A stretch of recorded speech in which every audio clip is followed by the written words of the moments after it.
When I was in high school, my friends and I had a peculiar pastime. Like any teenage delinquent, we liked to cause trouble. We weren't vandals, we didn't deal drugs, and we certainly didn't bully kids in school.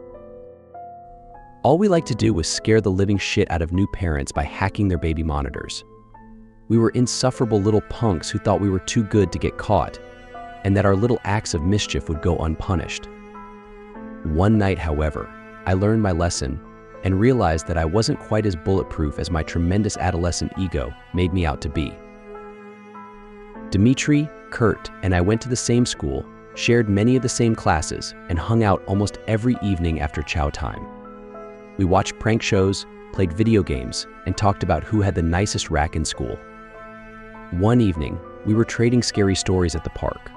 Kurt shared the classic story about a single mother who heard a haunting voice on her baby monitor. Like most horror stories, it sounded like total bullshit, but Dimitri told us it had happened to his mom once. On her monitor, she'd heard a neighbor singing to her baby. Apparently, it was possible to accidentally tap into someone else's frequency. In an instant, a light bulb turned on in each of our heads.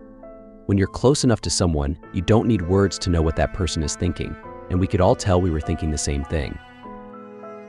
We were going to buy a baby monitor and screw with people. Pardon the pun, but hacking a baby monitor is child's play. All you need to do is find a device on the same frequency as yours. Never one to do things half-assed, I purchased a high-end monitor with a frequency dial so we could prank as many targets as possible.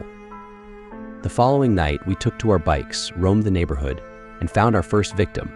We could see the nursery from the suburban home's second-floor window.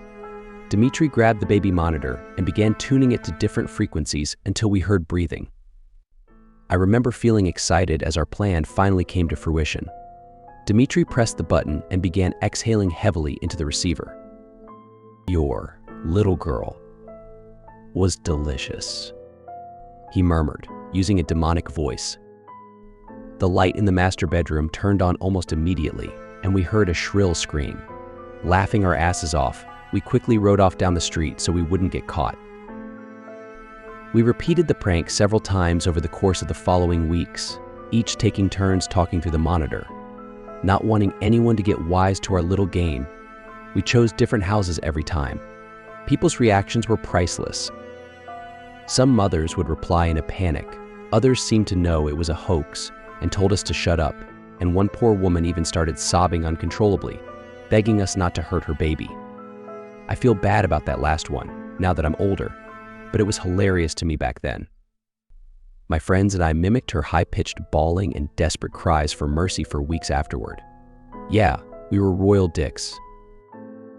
Karma's a bitch, and I got what was coming to me one night. Kurt and Dimitri were busy studying for their midterms, so I went out on my own.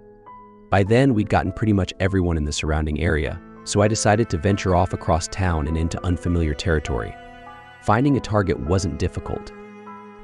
You just had to look for cars with baby seats, houses with overly colorful cartoon-themed curtains, or toys left in the yard. I came across a house that fit all three criteria and parked my bike out of view. Playing with the tuner, I eventually found the right frequency. I could hear the sound of a baby snoring very lightly. A devious little smirk pushed its way onto my lips, and my heart began pounding with excitement. It was my time to shine. I am watching. I whispered into the monitor, using the creepiest voice I could muster. The house remained dark and lifeless. I figured the homeowners hadn't heard me.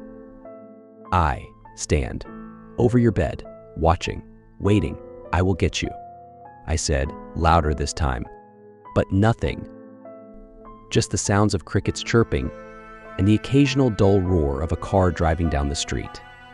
It was a little odd. Parents usually reacted much quicker than that. I began feeling a little nervous and somewhat exposed. You know, like when you suddenly realize some creeper's gawking at you. It was getting late, and I had a long bike ride home. Just as I was about to give up and leave, I heard a strange, moist gurgling sound coming from the monitor. The quiet, rhythmic snores ceased, and I assumed the baby had woken up and was about to start crying. Instead, a man spoke to me. "You're the one. Being watched now, Juan." he said softly. My stomach pirouetted at his words. How did he know my name? I felt sick. Something was very wrong, and I could feel it in my bones. I glanced up at the nursery window and saw a silhouette standing there watching me. Had he been there the whole time? The air was thick and difficult to inhale, though perhaps fear was making it hard to breathe. My body quivered uncontrollably as a sense of dread poured into every inch of me. I climbed on my bike, pedaling desperately to get away. Part of me thought I was overreacting, but the overwhelming need to flee overpowered my rational mind. You can't run. I know where you live. Juan. Continued the man, even as I turned the corner. I flew down the street, not stopping until I reached a busy boulevard. Surrounded by cars and a few late-night joggers, I felt safe. Your hoodie will run red with your blood, boy, whispered the man, still talking through the baby monitor in my pocket. A passerby gave me a nasty look as I yelped loudly in fear, practically ripping my hoodie in my frantic attempt to remove it. To the stranger, I must have looked like some snotty kid tripping balls or something. He didn't know I was in genuine distress, so I don't blame him for walking off with an insulted huff, though I wish he had offered to help me instead. After stuffing the hoodie into my backpack, I noticed my name scrawled on the back. It was my fucking school jacket. No wonder that bastard knew my name. It then occurred to me that baby monitors were fairly short-ranged, so I was obviously being followed. I nervously glanced around to try and identify my stalker. Was it the empty-looking van down the street? Is that guy walking his dog? Or the car that had just driven by? Either way, the last thing I wanted was to hear that voice again, so I turned off the device and started pedaling towards my home. Fear had heightened my senses, and I began to notice every motion of the trees in the breeze, every crackle of twigs under my wheels, and every car that zipped past me. I flinched whenever anyone came near, paranoid that whoever had spoken to me through the baby monitor was going to catch up. Fortunately, I made it home without incident. I parked the bike in my garage and crawled up the stairs to my bedroom. In one careless motion, I tossed my backpack and the baby monitor in the corner of my room and dove under my sheets like an Olympic swimmer. It doesn't matter how old you are, nothing feels safer than being under your blanket. I closed my eyes, hoping I'd be able to calm down enough to catch a few hours of rest before class, but then I heard static coming from the monitor across the room. The monitor that was supposed to be off. Sweet dreams, Juan, said the voice that still haunts my nightmares. I didn't sleep a wink that night. I was too frightened to get out of bed until sunrise.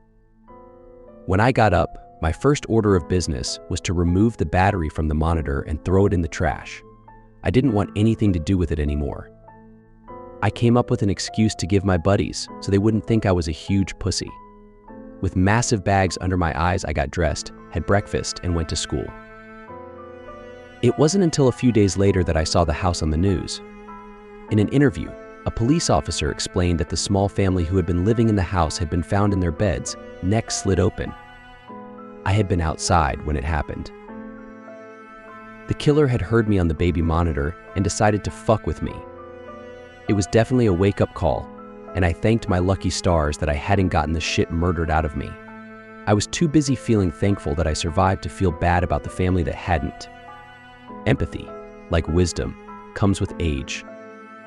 Now that I'm an adult with a wife and daughter, I truly understand the consequences of my actions and the severity of the situation I put myself in as a tremendously stupid teenage boy.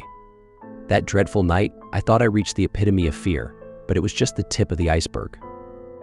As a father, I now know that fear thrives and multiplies when there's something more precious than your own life at stake.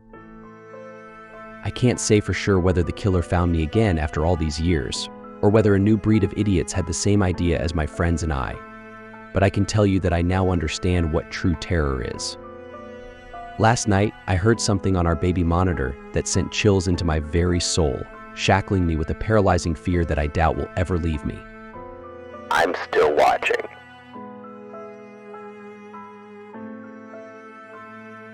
For more chilling stories, like and subscribe.